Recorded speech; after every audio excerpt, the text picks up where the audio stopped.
स्वर्गीय टङ्कमाया दाहाल उहाँको थोरै समवेदना सिलोकमा बनाएको छु मैले।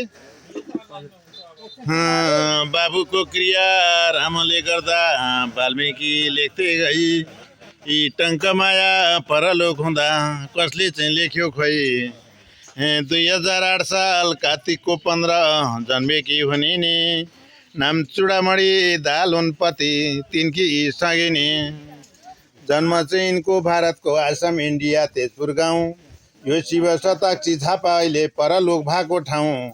बलभद्र तुलसा बाबु आमा कुन बहिनी छोरी हो, सुबेडी माइती रहेछन् दाहाल कर्मको घर भो। टङ्क माया नाउँ यिनको वत्स गोत्र दाहाल थर, भारत आसाम तेजपुर जन्म अहिले झापा घर। श्री प्रसाद र दुर्गा देवी 74को आयु भइन छैनन् 80 पुरा। श्री प्रसाद र दुर्गा देवी सासु ससुरा। 38 सालको बिहे उनको एउटै छोरा देखियो, प्रकाश प्रतिमा चाहिँ छोरा बुहारी भेटियो। कति छन् त लेख्नै पर्दा यिनका देवर जेठाजु, मेतमेतिनी पुत्ने छोरो नन्दा आमाजु। कति थिए दिदी बहिनी भान्जा भान्जी छन् होला, राम्रो पढ्ने राम्रो लेख्ने अहिले हो बेला। रामकृष्णका बाबु आमा पुस्तक समेत देखेको, धर्म कमाउँ भन्दै भन्दै यिनको लेखेको। गौरी शिव लक्ष्मी नारायण कृष्ण राधा, सँगी साथी बनाऊ यिनलाई नहोस् कुनै बाधा। सावित्री र लोपामुद्रा, सुलभा र दिति, रोहिणी भद्रा विदुला साबली अदिति। पार्वती र सुलोचना, अञ्जनी र सची, सेव्या सुकन्या गान्धारी, सीता सत्यवती।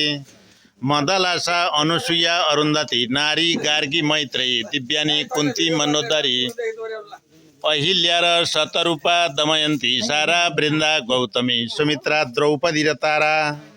परम भक्त भगवानका जुन लोक गए, मनमाया हुन् दाहाल। अब दाहाल नाउँ अब त्यस्तै भए।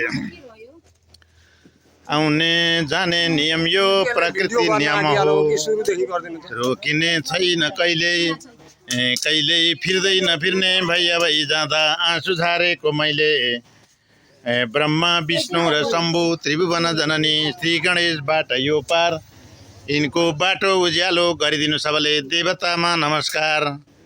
अनादि निधनु दिव शङ्ख चक्र गदाधर, टङ्कमाया दाहाल जाउन् अब स्वर्ग सरासर भन्दै यो दुःखको समवेदनाबाट बिदा म फेरि पनि भन्छु नि।